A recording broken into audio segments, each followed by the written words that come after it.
Well, hello and welcome to today's webinar, Understanding Foreign Material Inspection Inside and Out. So this event, which is brought to you by Food Safety Magazine, is sponsored by FlexXray. I'm Adrienne Bloom, the editorial director of Food Safety Magazine, and I'll be your moderator for today's webinar. Thanks for joining us. So today's presenters joining us from FlexXray are Kurt Westmoreland, Chief Commercial Officer, and also Kai Luker, Chief Product Officer. So I'm going to rejoin Kurt and Kai at the end to help answer your questions that come in throughout the webinar. So don't forget to submit those in the Q&A and chat section of the webinar console. Today's event is also being recorded and it'll be archived on food-safety.com. So now I am excited to turn it over to today's presenters. Go ahead, guys. Great. Thank you, Adrienne. We really appreciate the opportunity to do this with you guys today, and appreciate you guys in the audience that are here. As we move through this, please make sure to add any questions that you have into the Q&A section. We'll certainly try to address those. So with that, we'll get started. The first thing we're going to talk about as we look through this is the challenges of foreign material contamination, get an understanding, and help you guys get an understanding of what we see as the challenges in the marketplace. Inline inspection 101, which is a little bit different than what we do as a third-party inspection provider. And then how the external inspection works is when you're using a third-party inspection provider, like FlexXray. So we'll move through that. Kai and I will bounce back and forth between the slides to try to give you as much detail as we possibly can. Again, real quickly, quick introduction. Kai's been with FlexXray for many years, now currently the Chief Product Officer as we look into new technologies and different ways to serve you guys in the marketplace as we try to grow the business. Myself, Kurt Westmoreland, Chief Commercial Officer. I've been in the world of food safety for 30 plus years, coming out of third-party lab business. Now I've been with FlexXray for almost 3 years. Really exciting working on this side of food safety and working with Kai and team to try to grow the business and get to where we need to be. So Kai, you want to talk a little bit about where we're at and some of the things that we're seeing in the marketplace? Yeah, absolutely. I'm Kai Luker, the Chief Product Officer here at FlexXray. I've been with FlexXray for 8 years and spent the previous 16 years in the food industry and roles in operations and quality throughout my time there. So I'm fortunate I get to solve a lot of problems that I created myself back in my production days with FlexXray now. So from a foreign material standpoint, this data is from a recent benchmark report that we're going to reference a couple of different times throughout this presentation that many of you may have been a part of. But 73% of the producers say that they have foreign material incidents quarterly within the production, somewhere along the stream of raw materials processing or manufacturing, and we'll dive into that a little further in just a moment. Also, as we go through this, guys, if you look in the handout section of the webinar, there is some reference materials around this benchmark survey there if you'd like to take a look at those. So foreign material obviously enters the food production stream anywhere, from at the farm level, from the livestock and poultry especially eat and ingest, the way that we handle things during processing, equipment failures, and then losing pieces or parts throughout the manufacturing process as well. To take a deeper dive into that, most of the common causes we're all very familiar with.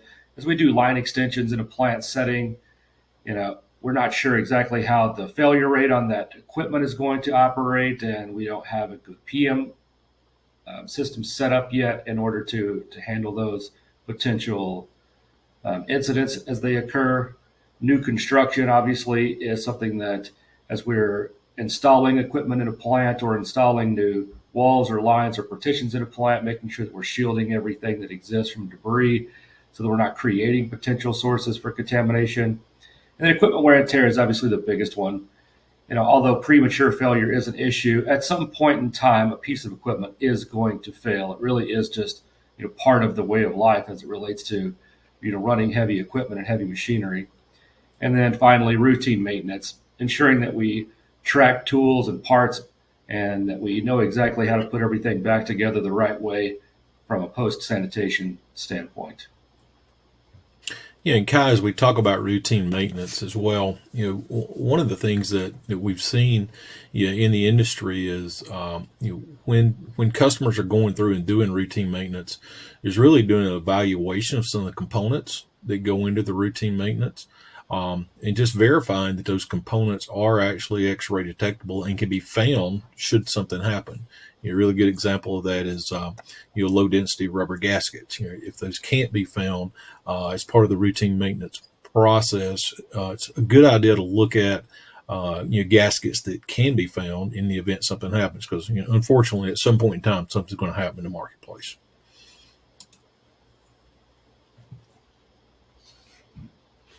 So when we look at what's going on in terms of, the overall cost of foreign material issues and challenges, there's multiple ways to look at this. And when we work with customers, a lot of these, we talk about a lot of these things, but and they don't always apply to every single person, but it's really how it's impacting your potential product. But, one of the things that's obviously a big deal is the cost of the product that's being destroyed.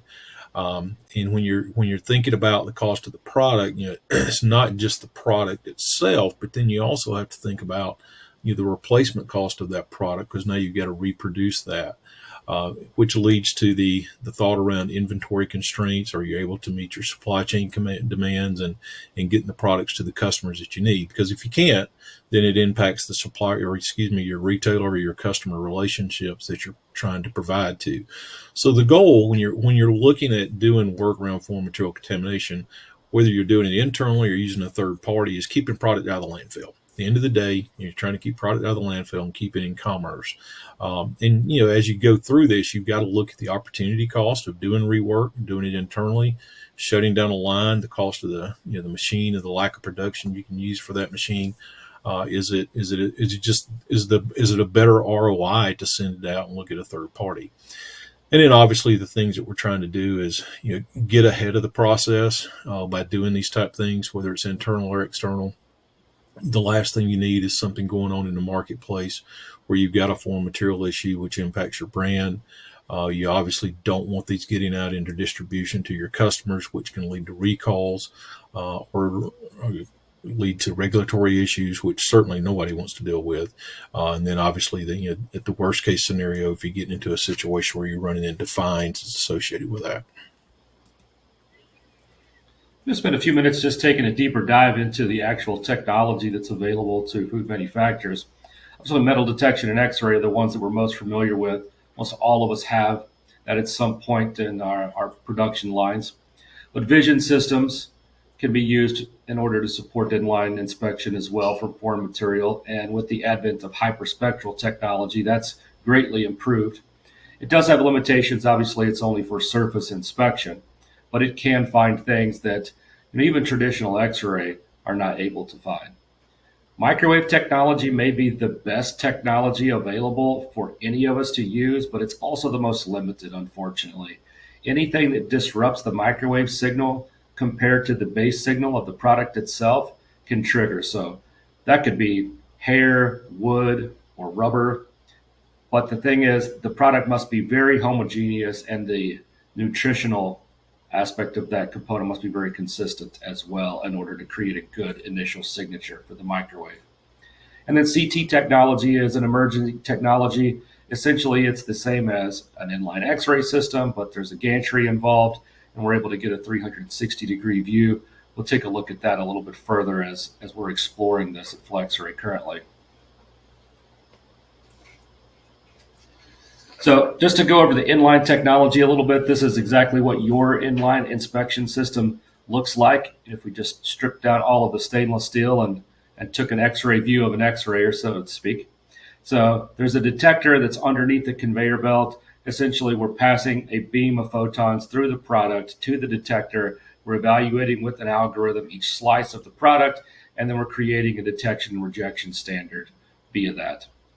Limitations here, speed is the number one limitation. It's not that the X-rays that FlexXray is using are better than an inline X-ray. It's just that we're going significantly slower in order to conduct our inspection process at the hundreds of feet per minute that's needed to conduct an X-ray inspection in a food manufacturing facility. There's just not enough photons to pass through the device to create good detection. Kai, if you would, maybe give a little more detail as at the speed that our third-party machines run is kind of an example of the differentiation there. Yeah, absolutely. I'll do a further side-by-side later, but we're going 4 to 5 feet per minute, compared to the Right. 100 to 200 feet per minute of an inline detector. Great. Of course, we've all been educated as the X-ray detection has been improved and increased in all of our manufacturing facilities, but the location of products on the periodic table really set up the detectability of any object. So those things around ferrous in the middle of the chart, all of the components of stainless steel that are there adjacent as well, and then on the left, all the things that are associated with bone, magnesium and calcium as an example there. So if we have good molecular density, most often we also have good detectability. Right. So to go over some of those differences between inline and our equipment here a little bit further, the run speeds we've talked about. The run speeds essentially dictate the detection limits. So at production speeds, on inline X-ray is capable of 1.5 to 3 millimeters, or maybe even larger, depending upon the type of product being inspected. And then outside of metal, oftentimes 3 millimeter or greater, or not at all, is capable from an inline detection standpoint. For us, because of the speed, we're able to get down to sizes of 0.5 millimeters for repeat detection on ferrous. And then for other things like soda lime glass or ceramic, we can get down to 1.5 millimeters. The ability to go slow and pass enough photons through the product allows us to image things. So all the way down at the bottom, I don't want to get into the weeds too much here about kV and MA as it relates to the energy of the X-ray. But the detectors themselves, an inline detector at max has 14-bit detection, and that's only 15,000 levels of grayscale. At 16-bit detection, which is our medical-grade imaging technology capability levels, we're able to create 60,000 levels of grayscale. So we're able to separate foreign material from product down to 0.5 millimeter and do that consistently due to the slow speed and the quality of our imaging devices. Right. One of the things, Kai, I always tell customers when they're asking, specifically at a trade show or something else, when it's like, what does this really look like? And I always use the analogy of TSA pre-check for food. But instead of running suitcases through the machine, we're running cases of product through the machine at about the same rate, utilizing the same visual observation and trying to find and identifying what the problems are. So, as we get into this, and I mentioned this, a bit earlier, when you look at the different options of doing foreign material inspection and what the challenges are and the things that we look at, is you obviously can do in-house reinspection or rework, and the reality is for most people, you're going to look at that as your first option, especially if you've got inline X-ray machines, because you've got the tools there to do it. But the things that we talk with customers about is as you start to look at this is it something that you're really it's your core competency is making food. It's not going through and reworking product, and is it the best use of your time? Because again, you guys are in the business of manufacturing, processing as much food as you can and getting that out as quickly as you can into the marketplace. Versus slowing down, shutting down lines, and taking your labor and utilizing that labor to rework product, which obviously adds the cost of labor, the downtime of the machines, overtime, and all the things that go along with it. And the reality is there are times when your inline technology, to some of the points that Kai mentioned, may not be finding the foreign material that you're looking for at the level you're looking for it, or that you might need to be looking for it. And again, there's multiple reasons. Kai had mentioned, the speed of the lines, the number of photons that are going through based upon the speed, all those different things that you need to look at. And that's when you guys in the industry start to look for a partner, like us at FlexXray, to run this product as a third party. As Kai had mentioned, we feel like the technology based upon the speed that we're running is more precise, because we can run things a bit slower and really focus in on key materials that might be of a concern. Again, you remove that need for doing internal resourcing and shutting down your lines or utilizing your lines for those purposes. We've got people that are trained. This is what they're trained to do. Our core competency is doing third-party inspection, whereas your core competency is manufacturing food, and our people are trained to do that. And when you think about the turnaround time, a lot of times people will think, well, we can turn this around quicker. But when you start looking at all the parameters around it, it gets difficult, because you got to find time, you got to find line time, you got to find the labor to do it. And typically, if we can run a project for you, in the case, we can turn a truck around in around 4 hours as an average. It's around 4 hours in the case. If we're out of the case, it gets closer to 6 or 7 hours. So the reality is, you show up at the facility with a truck. Your driver typically will stay there with the truck. We get it back on the road within 4, 5, 6 hours. So, the ability to do that is something that we think really helps and impacts what's going on in the marketplace. So when you start thinking about, is third party the best option for you guys, and is that something that you need to continue to look at in the marketplace? Some of the things that I've already mentioned, but you do have to think about the capacity restraints for running product in line and the speed for running product in line. How quickly do you need it? Because the reality is, if you're going to shut down a line and try to do this, something occurs on let's say a Wednesday, and you realize you got an issue, you may not have the capability or the capacity to shut down the line until a weekend. You bring people in on Saturday to try to rework the product, whereas you might be able to get it to a third-party provider, 2 or 3 days quicker and get it turned around. When you look at this cost of doing internal rework, like we talked about, it's not just the cost of the labor, but it's the lost production time on the line. You have to look at all of those type things, as well as the resources that you got to utilize when you're trying to do this internally. And again, when you're thinking about third party, how do the detection capabilities compare to what you're doing internally? What kind of work have you done to verify that internally you're able to find the size of the contaminant that you're looking for?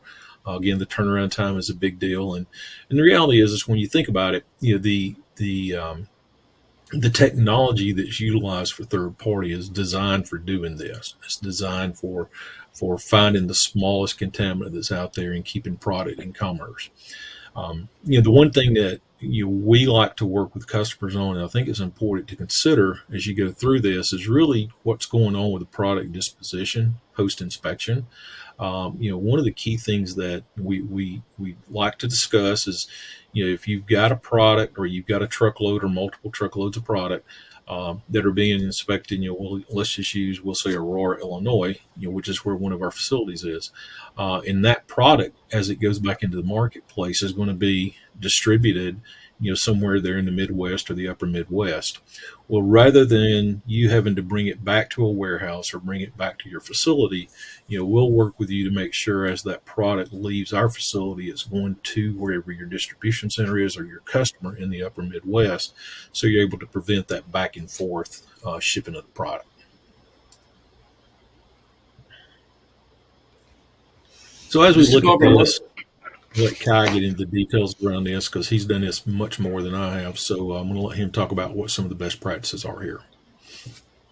No problem. This is an example of what a report looks like from one of our inspection processes. And I'm going to go to the next slide to go through this in a little bit more granular detail here.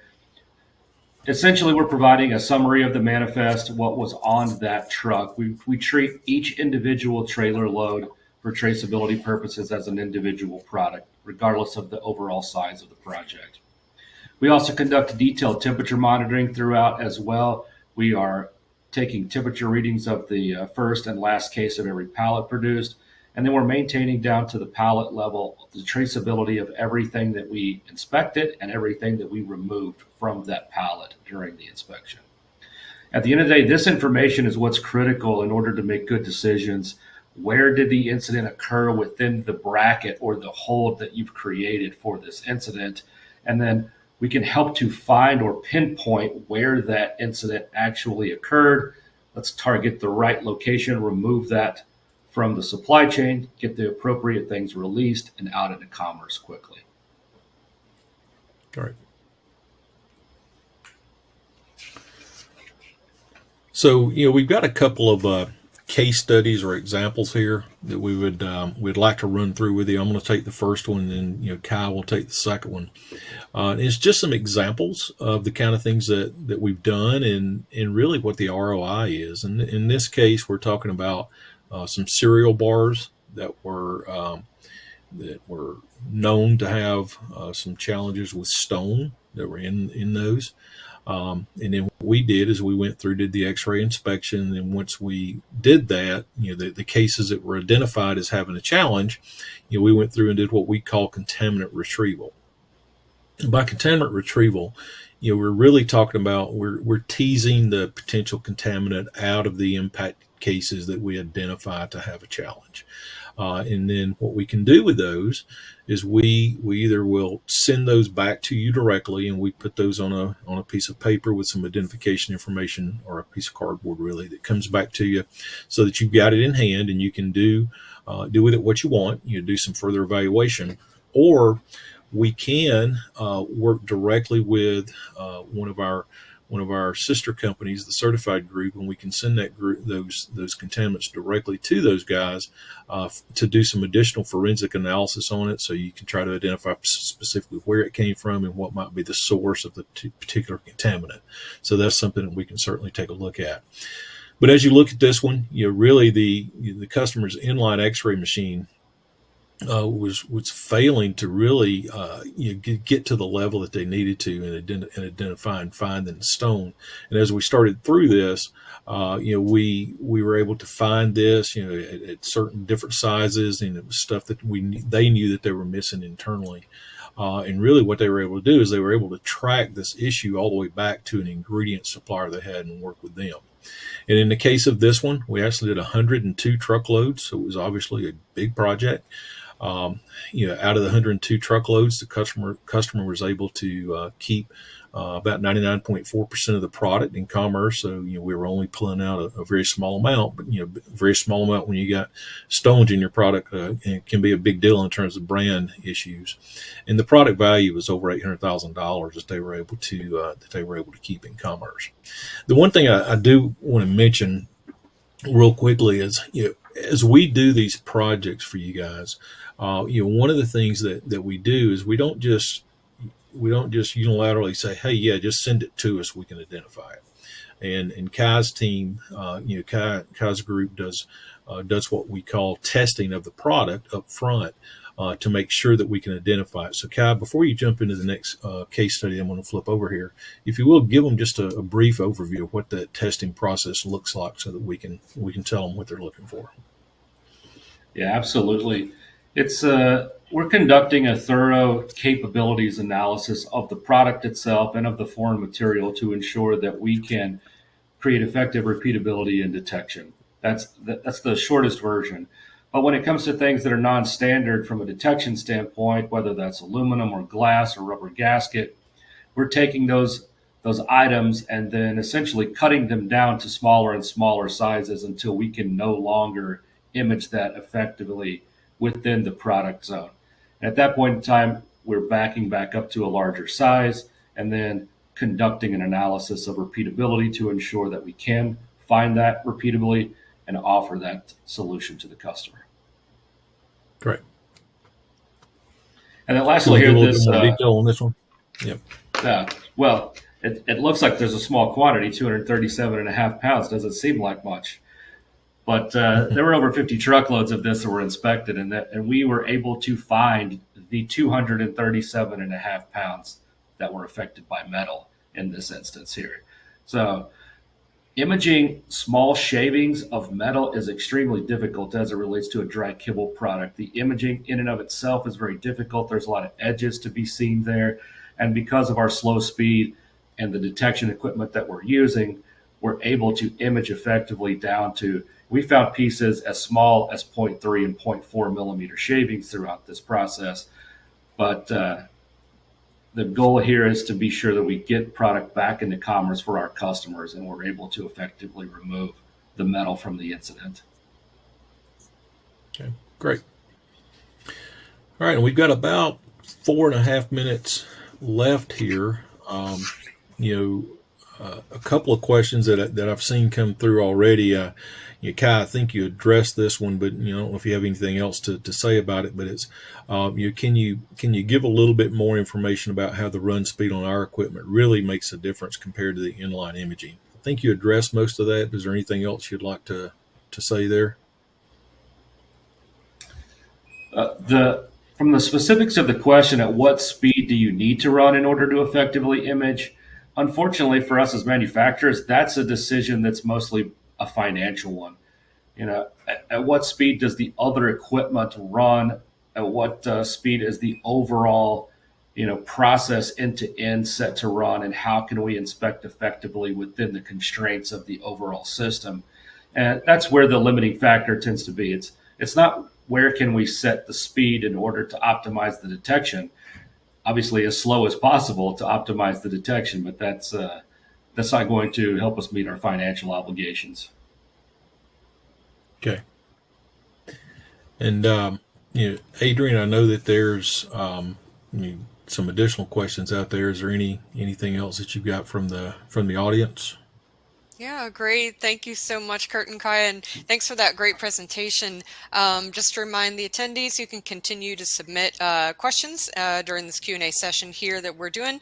And I'd also like to remind you that we'd love your feedback, so please take a few moments to complete that webinar feedback survey that you saw on your screen. So we have some great questions coming in from the audience, and you did address one of those already. So let's ask another one. All right. Here's a good question for y'all. What makes the FlexXray machines different from production X-ray machines? Aside from line speed, for example. I'll let you take that. An inline machine is casting a fan beam of photons across a linear diode strip underneath the conveyor belt. Our technology is casting a cone beam of photons across a flat panel detector that's a 17-inch by 17-inch square detector. In the literal sense, we're using the same detector that a heart cath lab uses for an angiogram. That's what we're using for evaluation. Okay, great. Thank you. And then we do have a few questions coming in about different types of materials that are detectable. Can you speak to whether equipment can detect pieces of glass or brittle plastic in different foods? Can you speak to any equipment recommendations for those types of contaminants? I would be happy from an offline perspective to support evaluation of equipment for glass detection. Glass is a difficult item to detect in a manufacturing setting, and it really is based on the mineral content of the type of glass that's targeted. Okay, great. Let's see. Looking at the questions here, do you recommend that X-rays located in facilities be calibrated for all possible materials that can be detected?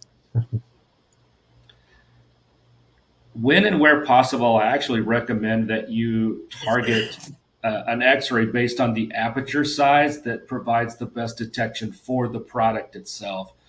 I know oftentimes we're in a position where we need to find the one size fits all use case for a piece of equipment across multiple SKUs and product formats. But an X-ray can be tailored to better provide inspection in line when it's tailored to the actual product and foreign material itself. Absolutely. Okay, great. And we have time for one more question. So can you talk about how this equipment can contribute to sustainability goals? Yeah, Kurt, I'll let you Yeah, answer. I'll That was speak. a great. Yeah, I'll speak to that one. Yeah, and sustainability is obviously a major thing in food manufacturing right now, and really where it comes into play, and we mentioned this earlier, is the reduction of food waste. And as you reduce food waste, there's we know that there are calculations out there, and we know that there are goals out there around sustainability programs, specifically around food waste and food waste reduction. And that's one thing that it's not necessarily our equipment, but it's the process. And one thing that we're looking to do with customers now is starting to provide more information around the actual numbers of pounds of product that have been saved or therefore kept out of the landfill, which then can be utilized as you do calculations around sustainability goals, carbon emissions reductions, and all those type of things. Okay, great. Thank you, Kurt. So this has been a great discussion today, but unfortunately that's all the time that we have for questions. But please join me once again in thanking Kurt and Kai for their presentation, as well as today's sponsor, FlexXray. Now, if you have any additional comments or questions, don't be shy. Click that email us button on the console and we'll share them with our presenters so that they can respond directly to you. And if you didn't have a chance to fill it out earlier, you'll be redirected shortly to the post-event survey. And we do always look forward to hearing how to make our programs work better for you. So we appreciate your time. We're glad you could join us on this webinar, and we hope you found it to be a valuable experience, and have a great rest of your day.